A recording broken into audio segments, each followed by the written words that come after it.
I've spent the last 15 years just sort of learning about the Tucson nonprofit and education and business community. And one of the things that I've come to learn is that really we have an outsized proportion of talent in our city. We've got people and leaders who recognize the value of our people and the value of our culture, and who actively choose to call Tucson their home and to stay here. And I think our presenter today, Kristen Garcia-Hernandez, is a perfect example of someone with that talent and credibility to create impact anywhere in the world. She's been named one of Arizona's 40 Hispanic leaders under 40, recognized as an ordinary women doing extraordinary things by Eller College's Professional Women in Business Association, and honored as a woman of color by the 100 Black Men of Phoenix, amongst many other things. She's a longtime member, obviously, of Girl Scouts, Southern Arizona's team, and for the last 2 years as their CEO. So Kristen, we are very proud that not only are you a native Tucsonan, but that you choose to make this your home, and every day to improve the lives of the young people and the young women in our community. So everyone, please welcome Kristen. Thank you. Really pleased and honored to be here. When Ori reached out and asked if I would be open to connecting with you all, I thought absolutely, it would be a pleasure. I think what I love most about Tucson is having that opportunity to meet so many other leaders, especially within the nonprofit community, and certainly have grown to really love and embrace Tucson. I love, Deb, that you went like this, that yes, I've stayed within Tucson. I actually did a brief stint away. I thought, I've done Tucson, let's check out the big city, went to San Francisco, realized very quickly that I love Arizona. And after going to Phoenix for several years, realized, I really do love Tucson. So it's wonderful. I've been back home for almost 15 years now. And so yes, really pleased to be here with you this afternoon. So may I begin? Perfect. Ori and I had a really fantastic conversation about, what topic to cover. And after brainstorming through quite a few, I felt I really wanted to spend some time going over really authentic leadership. I think that's something really important. I think our nonprofit sector and, our overall community really craves that. And, after experiencing what I have over the last few years, I certainly wish I would have myself personally heard this message and really embraced that a little earlier on in my career. So just kind of wanted to work with the room a little bit and ask you all, when you think of authentic leadership, what do you really think of? How would you describe it? Trust, vulnerability, respect. Love it. Others, don't be shy. I would say approachable.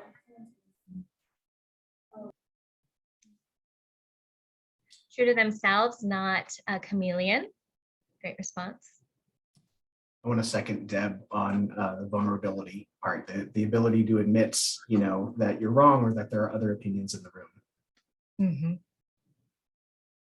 Absolutely. Absolutely. And as we think about who have been those great leaders that we have known throughout our lives, and what do we, again, I'd like to ask a little participation here. What did you appreciate most about them, or respect most about their style and how they led?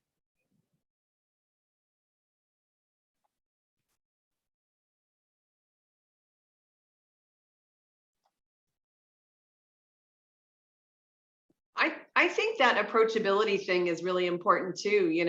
It's like, it's a mutual respect.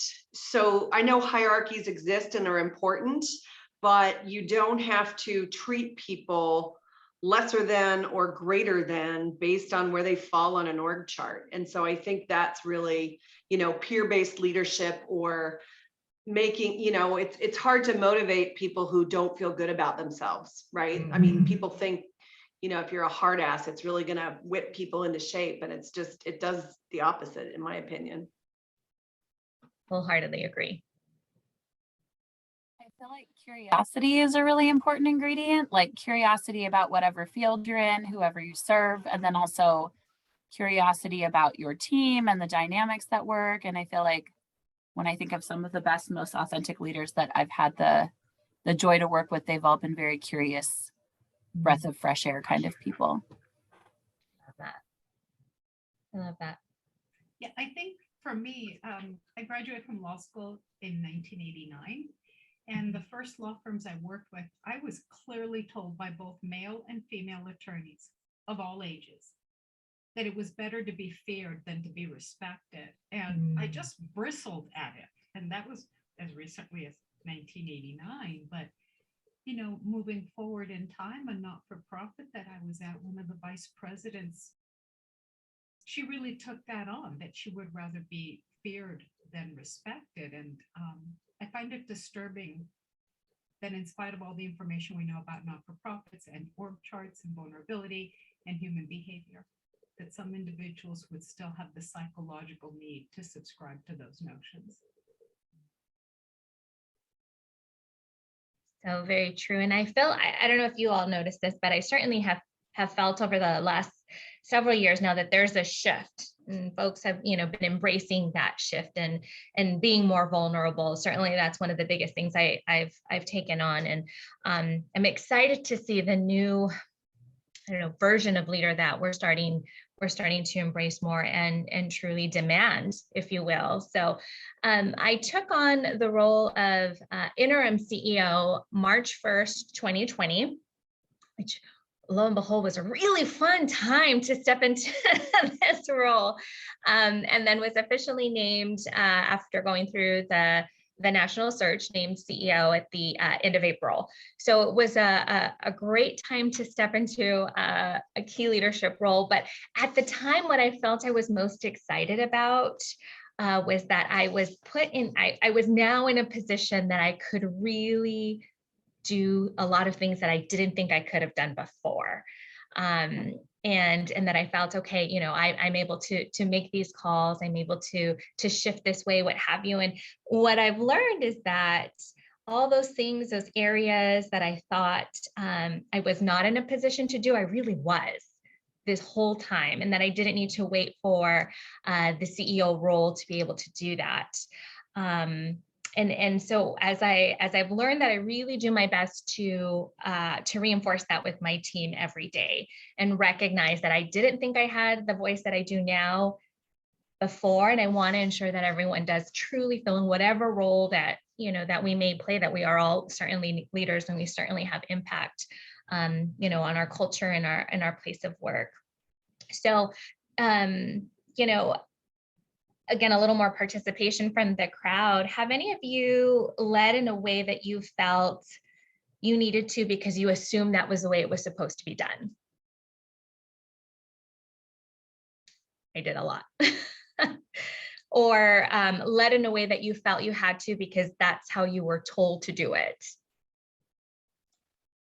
And No, but then, that's why I get in trouble. Right. Or have any of you felt that imposter syndrome when identified as a leader? Well, certainly I have. And, you know, again, I think I've learned, and I'm still certainly embracing that within authentic leadership and me as a leader, that I can only be the very best best Kristen. You know, I'm the best version of myself. I can't try to be like those that I respect and admire.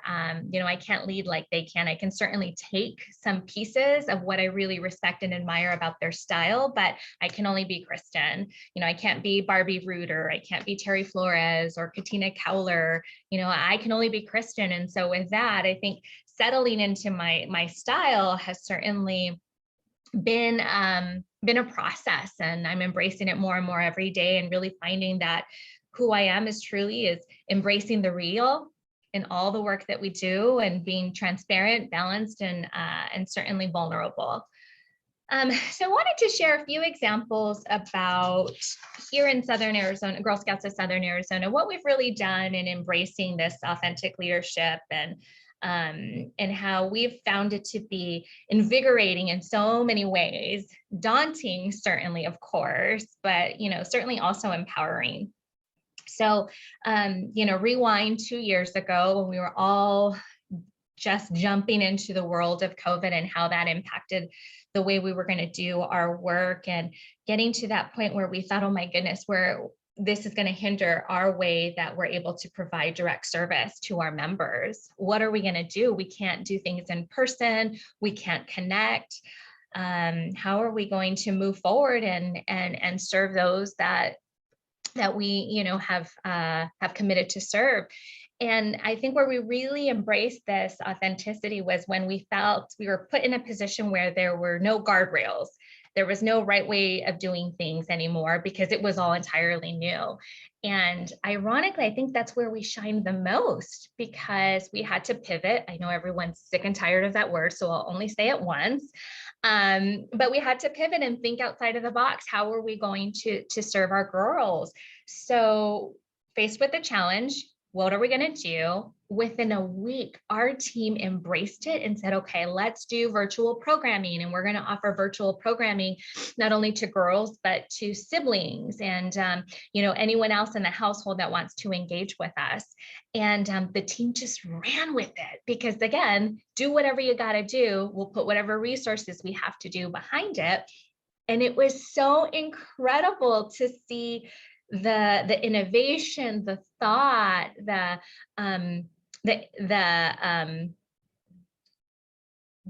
what's the word I'm looking for? Folks being able to take an idea and run with it and felt empowered to be able to do so. And it was really incredible, and proud to share that we had participation in every single state in the continental US, and we had participation from several countries, even in Europe, with Girl Scouts and folks that they knew that were embracing our online programming. So it was really fun, really empowering.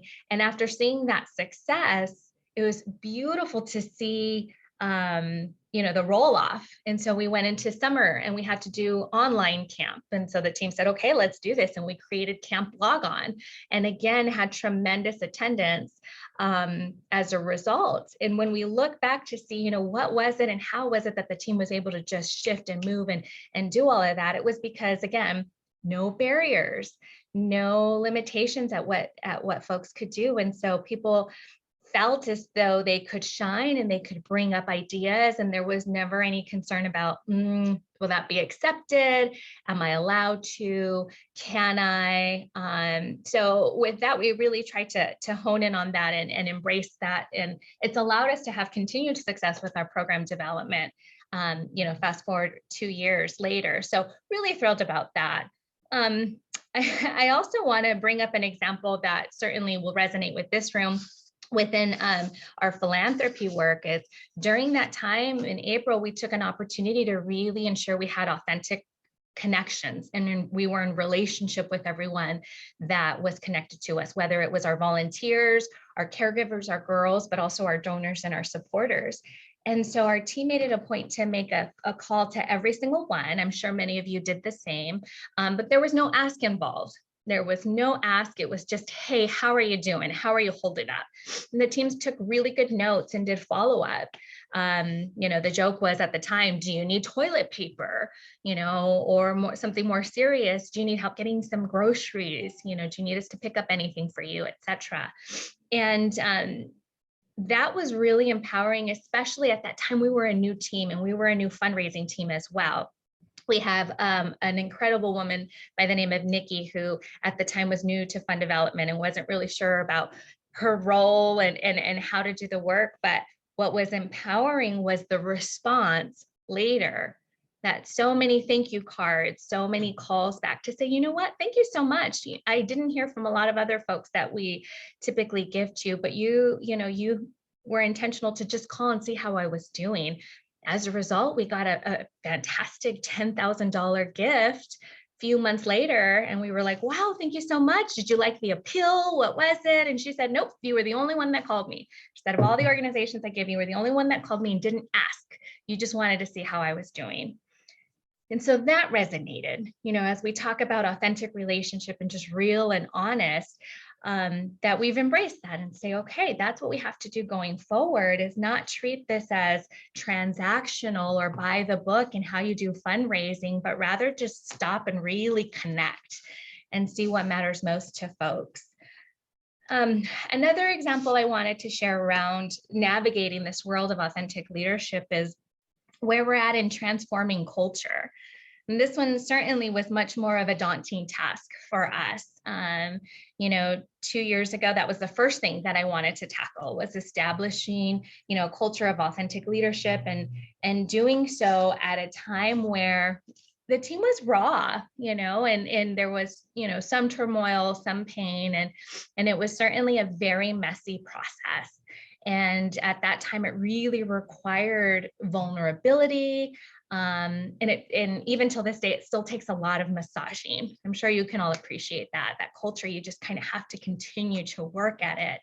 And though it certainly was not and is not an easy process or a perfect process, but what I appreciate most about connecting with our folks and our team was, what is it that we want to see? Especially if 2020 didn't teach us anything, it was, what do we value most in every interaction that we have, where we're going to spend our time and our efforts, and really diving deep into what do we want from, the organization and the space that we spend, a good chunk of our time every day and every week.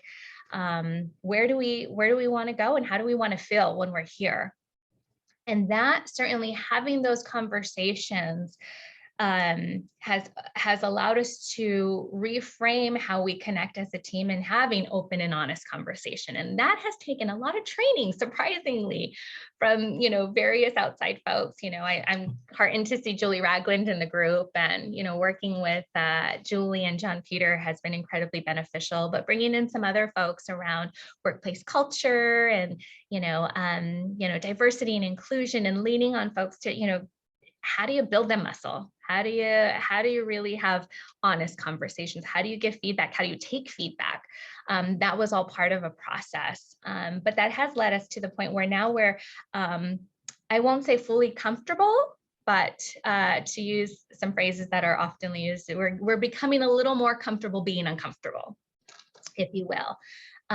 Really leading on outside folks for mentorship, and taking everything from adjusting how our leadership team structure is, to how do we focus responsibilities and roles and job structure, and then how do we offer up opportunities for every team member to shine, whether that is through advancement or taking on a leadership role or lead on a project or what have you, bonus. Giving some kind of recognition has truly been helpful as we're navigating the culture world. But above all, the biggest thing that I feel has been impactful in reshaping and continuing to maintain and massage that culture is honesty. It's just honesty and opening up space and allowing that room to have those conversations and feel how you're feeling and be how you are, and then knowing who you can lean on to really allow you to move forward and be successful in your role.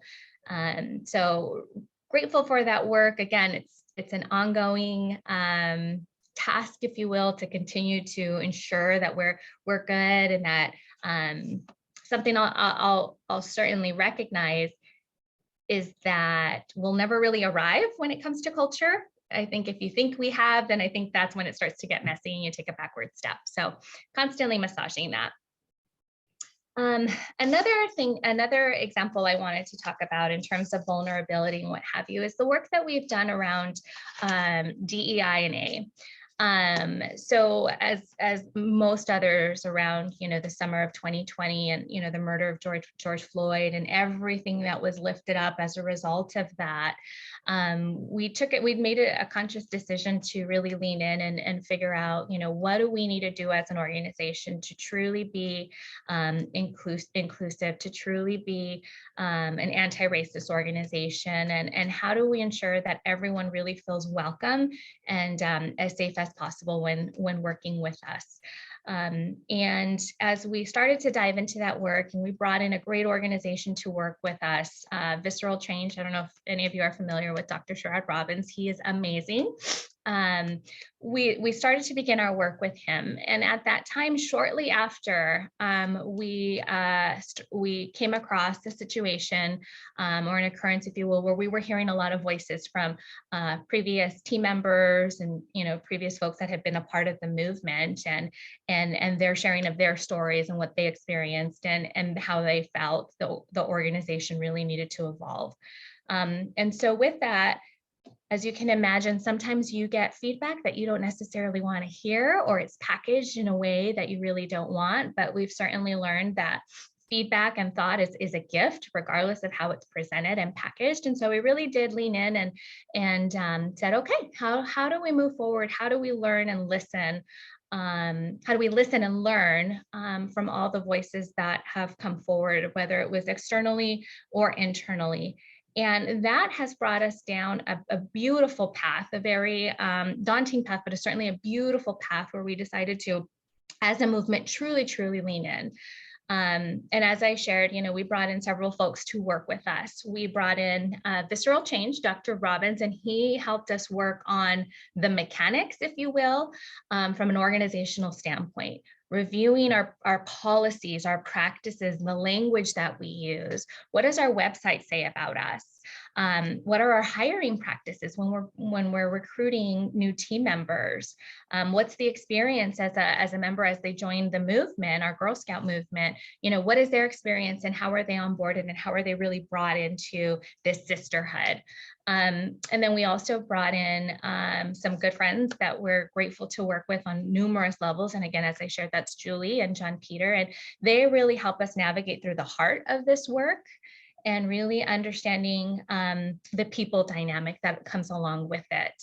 And that's been incredible to have that, because as you can imagine, everyone navigates the space in a very different way. They come from a very different place and own thoughts and experiences, and being able to lean on them for that has been truly incredible. As we talk about vulnerability and finding your voice and being honest and transparent, that has been critical in crafting, the culture as we lean forward. We brought in another friend, Deba Nelson. I don't know if any of you know of her. She is phenomenal. She actually just wrote a book recently and it's been launched. So if you haven't read it, I highly recommend it. It's called Ain't That a Mother? She is tremendous. She works with us around inclusion and accessibility. She shared her story about her daughter, beautiful Emery, and her experience within Girl Scouting, and that our properties were not really conducive to really welcoming Emery and ensuring that she had a great experience, and the lack of training that our volunteers had to truly ensure that she had a great experience. So grateful for her perspective and what she's been able to bring.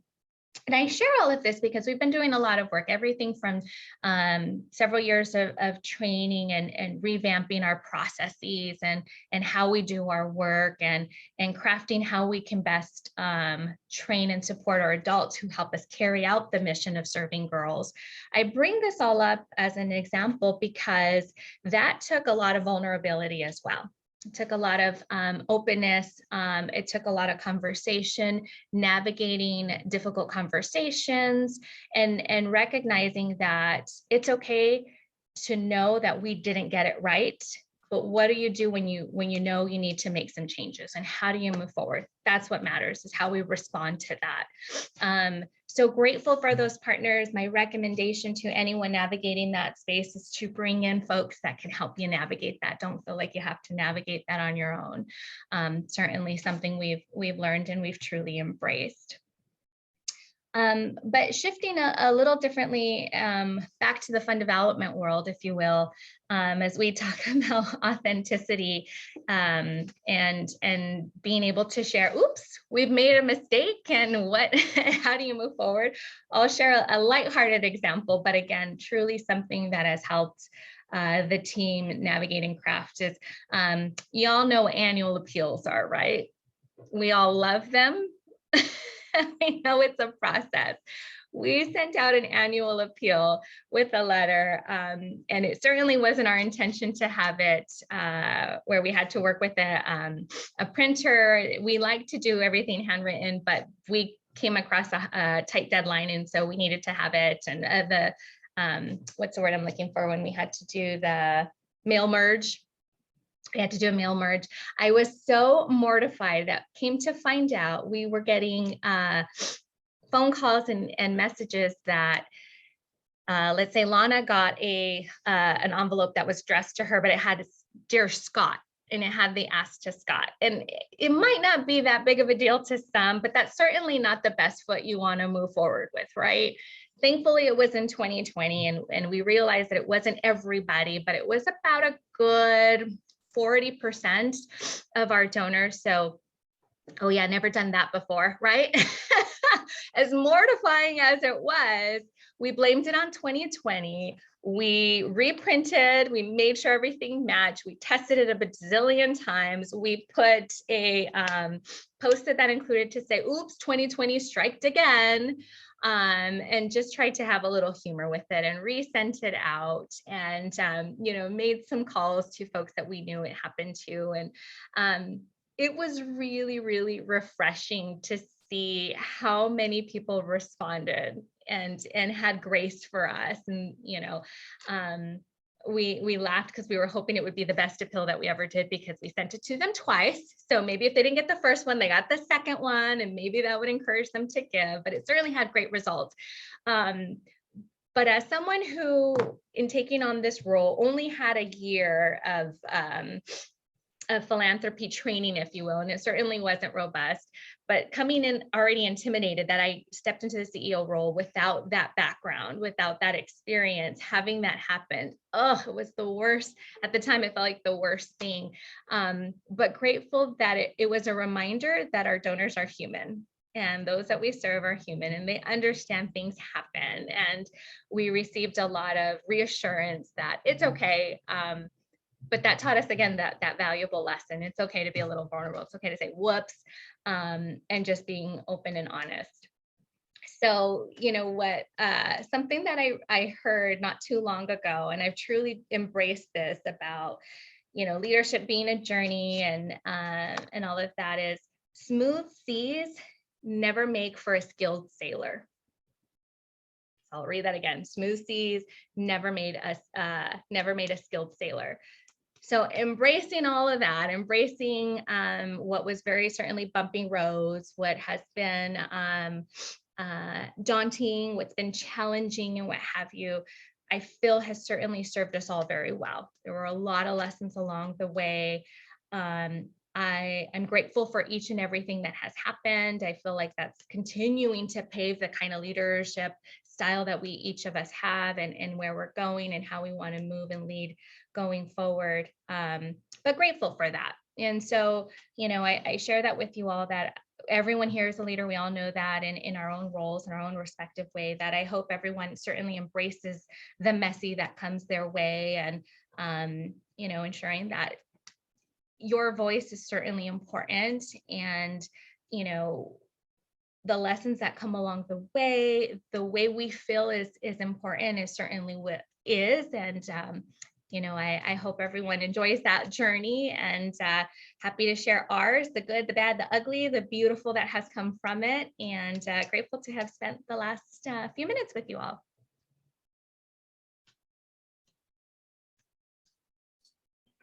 Thank you so much, Kristen. We've got some time, so we can certainly open it up for questions, if that's all right with you. Yes, please. Okay, pop in. I see Jen's hand. Hi, thank you so much, Kristen. You certainly stepped into a really big role, and the buzz on the street is that you've handled it with great aplomb, and I appreciate that. I'm so glad. I wonder if you could talk a little bit about your relationship with the board and how that may or may not have changed throughout it. When I ran Friends of PAC, it definitely had a lot of challenges. My board was younger in terms of their board experience, and I know you had, I think, I don't actually know, a more experienced board, but I just wonder if you can talk about how they brought you on and how maybe if they supported you, or if you had to work out some tough issues ever with them. I'd like to know about that. Yes, absolutely. Happy to share.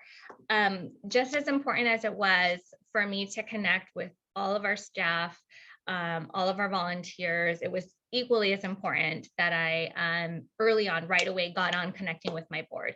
Now, again, I was an internal hire, if you will. So I already had existing relationships, but it's a very different one when I was in, this new role.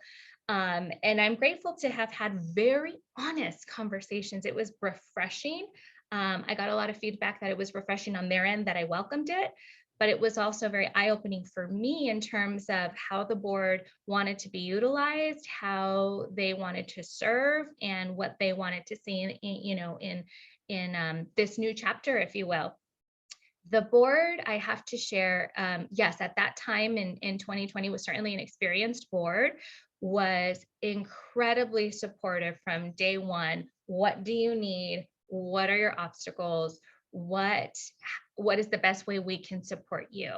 And I really, really am grateful for that. I embrace that. A lot of one-on-ones, a lot of ad hoc meetings, a lot of overall group meetings, especially with the pandemic when, so many things were changing, on a weekly basis, and going through the turmoil that we did as well. That also taught me a lot about not having to have all the solutions and being okay with coming to them and saying, I need advice. I need your thoughts. I'm thinking this, do I have any gaps? That was truly, really helpful. What was also really important was having other folks on our staff also make that connection with the board. So it wasn't just entirely me having that relationship. So they really had great perspective and overview of what the team needed beyond just what I as the CEO needed. We also have embraced a notion of, as we're recruiting new folks and bringing on new members, because we've had 2 new classes of board members that came in since I've taken this role. Thank you, Catherine. It was really great to have you. We have embraced not having to have the experienced board member as a candidate, to really bring in different perspectives.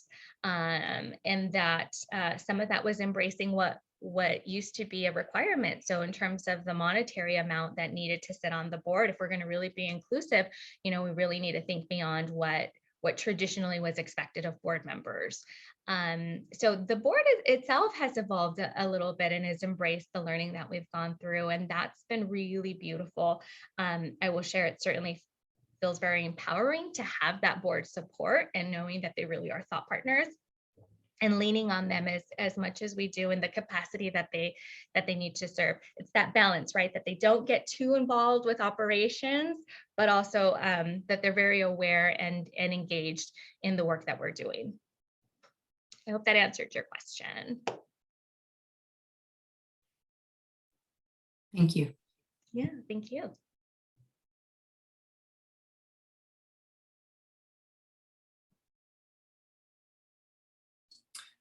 I have a question. Yeah. And so we've been talking a bunch about, honesty, which I love. I'm sure a lot of that honesty, opened up, wounds, either new wounds or maybe old wounds and things like that. And I'm interested to hear sort of how you, dealt with the messiness that is probably necessary, but comes from the honesty. Mm-hmm. Great question. And I would love to say it's been, we've embraced it and we moved on, but it was daunting. I'll say that. A lot of the honesty was really being able to listen, learning how to truly, truly listen and not respond. And I say that from every perspective, from my role, from others' role, from every team member, because with all of that opening up and that honesty, there were we have 40 plus team members, so there were a lot of different perspectives, angles, viewpoints, what have you, and a lot of different voices as well. I think one of the beautiful things about the pandemic is it's again given us all perspective what, again, as I shared out, on what we want in life, what we want from work, what we want to invest our time and our energy in. And I think that's also provided a little bit of empowerment as well for folks to really speak up a little bit more, and using that time to have real conversations. I will say grace has been a vital part of this process, and recognizing that, you know, not only do you want to receive it, but we all need to give it, and knowing all the other layers that the pandemic has brought on, you know, everything at home life, and all the insecurities that have come up, and the fear and all of that amplified on top of everything else.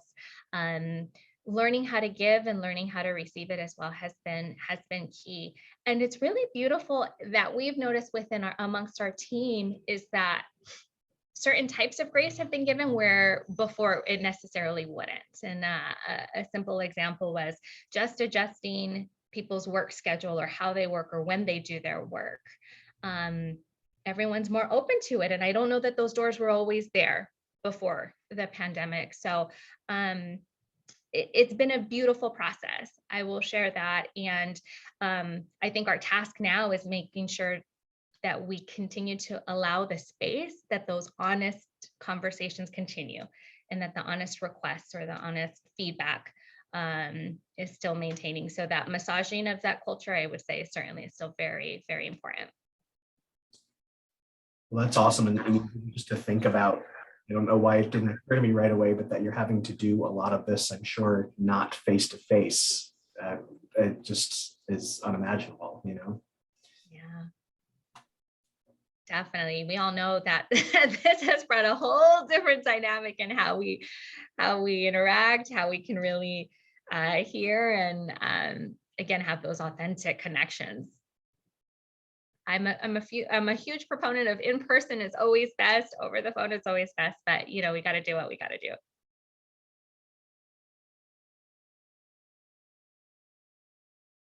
Julie? Hi, Kristen. So nice to see you. Thanks for being here. My question is about how you handle work-life balance being an executive director, because I think as many of us have seen who work in the sector, it's really hard to be in one of those top level positions where you have a lot of responsibility and it can kind of feel lonely sometimes. And I know you have a family with young kids and everything. So how do you kind of manage making time for yourself in the midst of all your responsibilities? Great question. Thank you.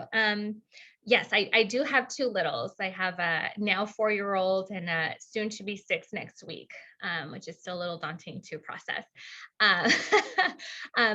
Before, when we were going through the succession planning, again, I was an internal hire, and the potential of stepping in this role became very real.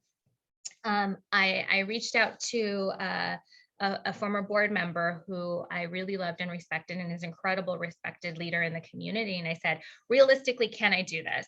Can I do this as a parent of 2 littles, knowing very well that the organization needs the time and the dedication it deserves, but my family always comes first. Can I do it both?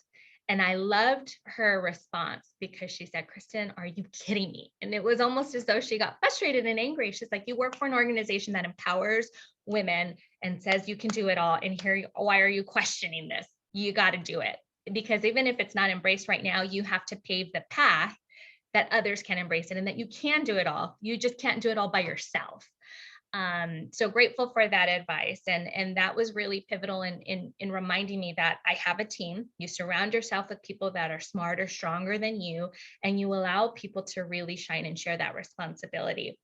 And I do my best to also share that with the entire staff, that, you know, just because you don't have kids doesn't mean you get to pick that extra load up, or just because you don't have other, you know, familial responsibilities doesn't mean that you have to be the one to always say, I'll work the weekend shift, or I'll do the night shift, or what have you.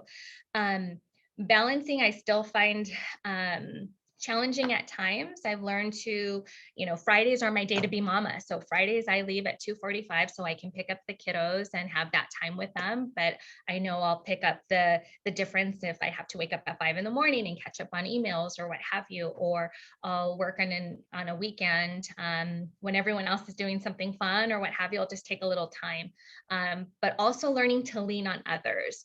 I don't know if you all have heard of or embraced the EOS model. It's called the Entrepreneurial Operating System. If you haven't already, I love it. I highly recommend it. Katina Cowler is tremendous. She's co-owner of La Suprema. Anyhow, we've been doing this whole business process with her, and there's the notion of delegate to elevate.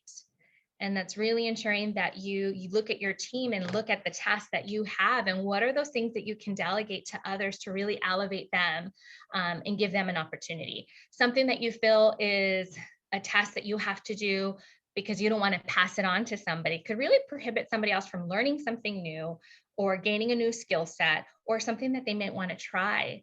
So that has also been really important for us to say, I don't have to do it all myself, though I feel like I'm bothering somebody. Really find someone that would enjoy that task and could be really great at it and allowing them to do that.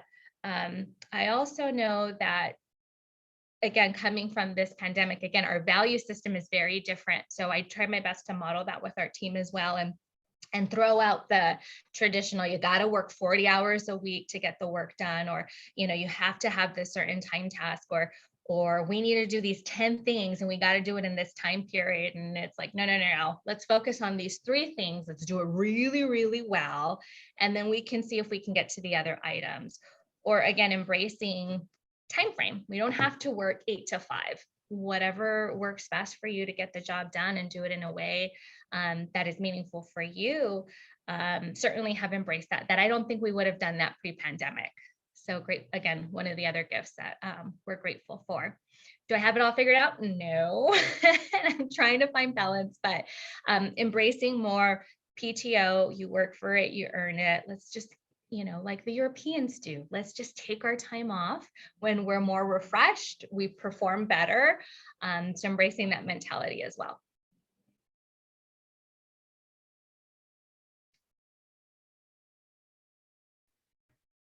I love all of this. And, you said something just now, which is the reason that I was so drawn to you when I heard you speak last time, is that thing that you said about people were smarter than me, which I'm sure is not true, but that are as smart or have smart in different ways. And I have so much respect for that because I think you can get yourself in trouble no matter what level you are when you think everything has to be on you. And I see that all the time in workplace environments where, people just feel like it's all on them. And then there are other people who don't feel like they're as valued, as part of the team because they're not being delegated to, or they may not have, as much as they can handle or whatever it is. And, and then you see people running and not having work-life balance. And then if it's your leaders, it feels like, oh God, now I'm not willing to give up my life for my job. And so now does that mean that I'm not a good member of the team? Or there's so much that goes into it. And I think that that's something that we can,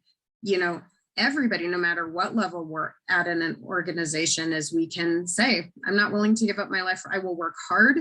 I will do my best work. I will show up. I will do extra if I need to do extra, but I also am going to, take Friday off and I'm going to turn my phone off and I'm going to go have fun. And I think that can be contagious, right? Is that when you see other people doing it, it becomes the norm. And so I really like that you said that, you wish you had known how much more you could have done even when you weren't CEO. And that's such a good reminder to all of us because we're not all in that position, but we all have the ability to make cultural change. So I really appreciated you saying that. Thank you. Yeah, absolutely. And embracing what you're not good at, right? I know I struggled with that originally, just embracing and knowing my limitations. I'm not the best writer. I'm not. And so what do? My team and I have worked it out and said, okay, Kristen, you sit down and you just talk. And then I'm going to capture your words. They're my words, but what would have took me 3 hours to craft, we did it in 15, 20 minutes. So leaning on folks that have the skills that, that aren't yours and allowing people to shine, really. Julie?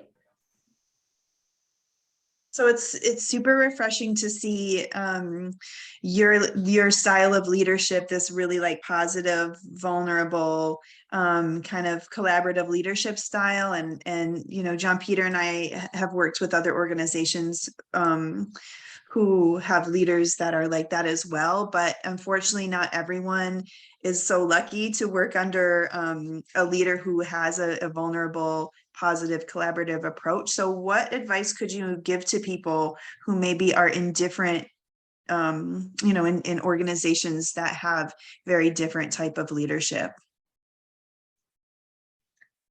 Oh, that's a good question. And I don't know that I can fully truly answer that. I will share this. Again, I think finding our voice, and I came from a very old school, and I recognize that prior to the CEO, I had a voice. I just didn't utilize it to the extent that I could have. I'll say that. You know, I certainly from, you know, the board, my former CEO, I had the voice, I just didn't utilize it like I could have because that was on me.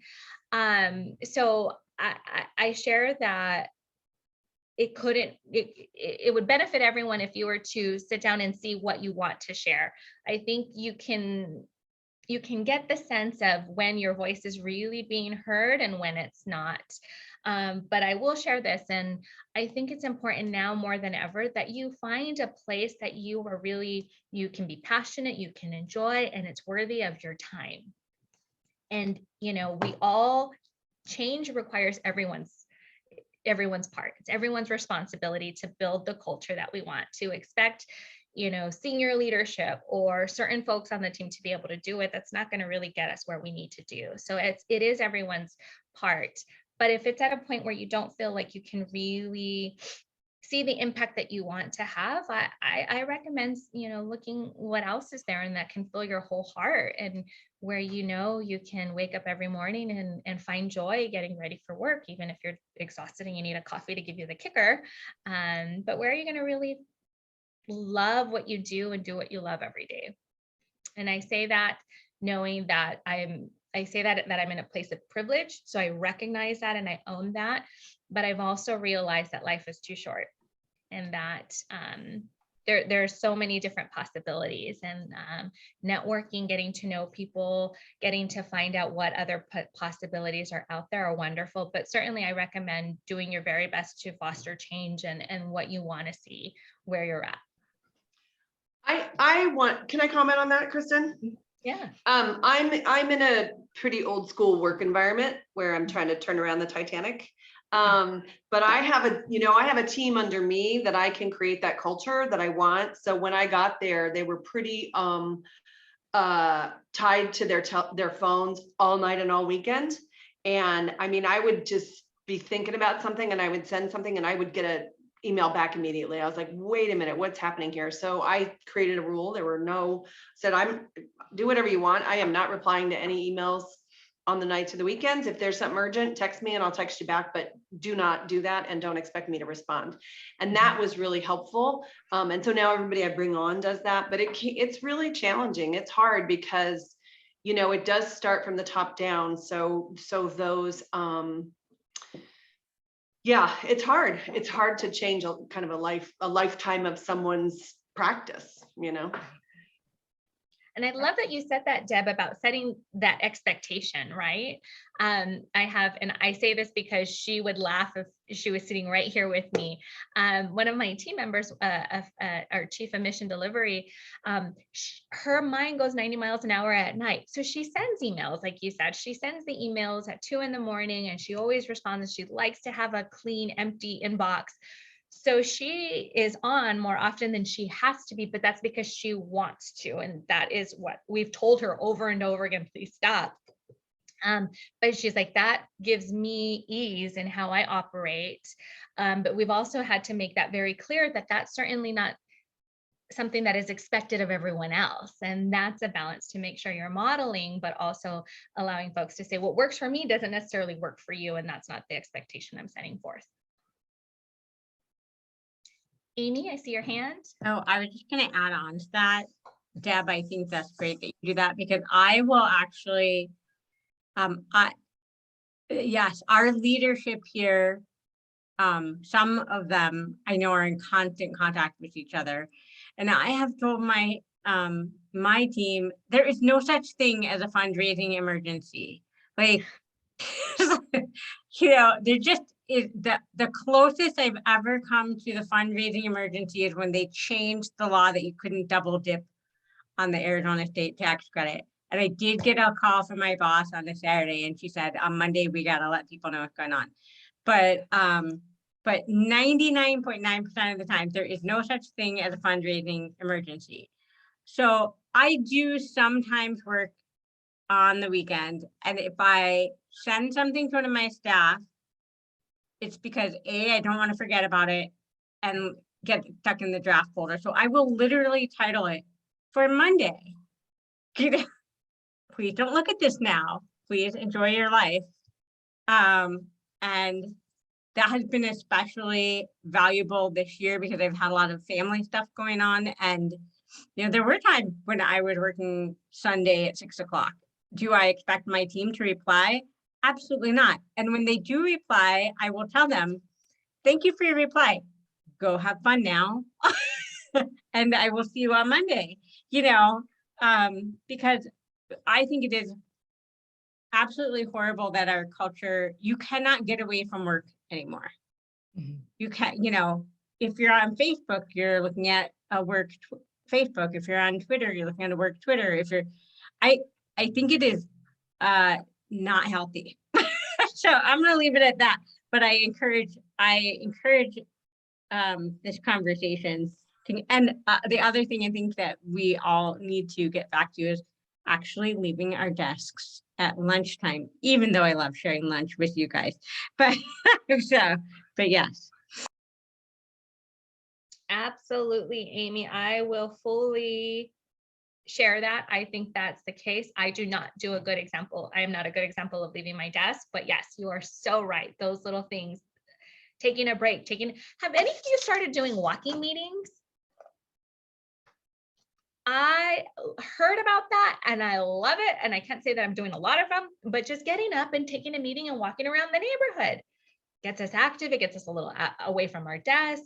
I have found some of those to be the most productive meetings. Is just getting out of sitting, you know, at a desk or a table.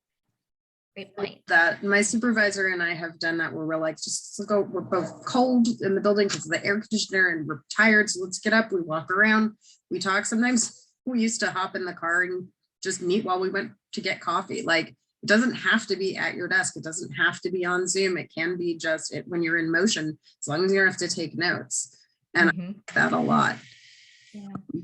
So, and you know, it's something that's coming to my mind as we're talking about all of this and talking about before we started the official meeting, that like, it's so difficult now to find staff. And I think these last 2 years have really shown people that like that whole 8 to 5, sit at your desk, you know, don't get paid what you're worth, blah, blah, blah. It's not healthy and it's not necessary. And so many organizations have switched and so many people have started businesses, and that I think it's harder to find people to hire because people don't want to work like that anymore. And so organizations have to change, or you're, you know, or we won't, you know, it's just not enough to say you're great. Like, there have to be a whole lot of reasons to want to come to work aside from just getting paid. Oh, you said a mouthful there. Absolutely. Absolutely. Finding, and that's been something I'll be very honest about too, as we've been in terms of this culture adjustment, is being very slow to hire, but also navigating that you have to hire for different skill sets. By the way, if I could do a shameless plug, we need to hire for a development team coordinator or manager. Our amazing beloved Meg is getting married and they're moving back home to Mississippi. So I have an opening. So if you know of anyone, please send them our way. But to that point, you know, being creative with what are we requiring our staff to do and to know, and how are they going to be able to do their work? One of our team members, her job is really heavily focused on data. So she's not in the office, you know, hardly ever. She's here today, but she's hardly ever. And her job doesn't warrant being in person. So that's okay, certainly. Some do, and we're navigating that, but we're also looking at what are some other options. So For example, like Raytheon has every other Friday off. We're looking to see if we'll embrace that. We've embraced no meeting Mondays. So if people need to shift because they worked in the evening or want to take a day off during the week, Monday's a great day to do that. And you don't have to fear that you're going to miss a meeting or miss something important. Just little things like that I think make a big difference. Amy, your hand's up. Yeah. Or was it up from before? Could be from before. I don't know. I'm sorry, it's left over. Okay.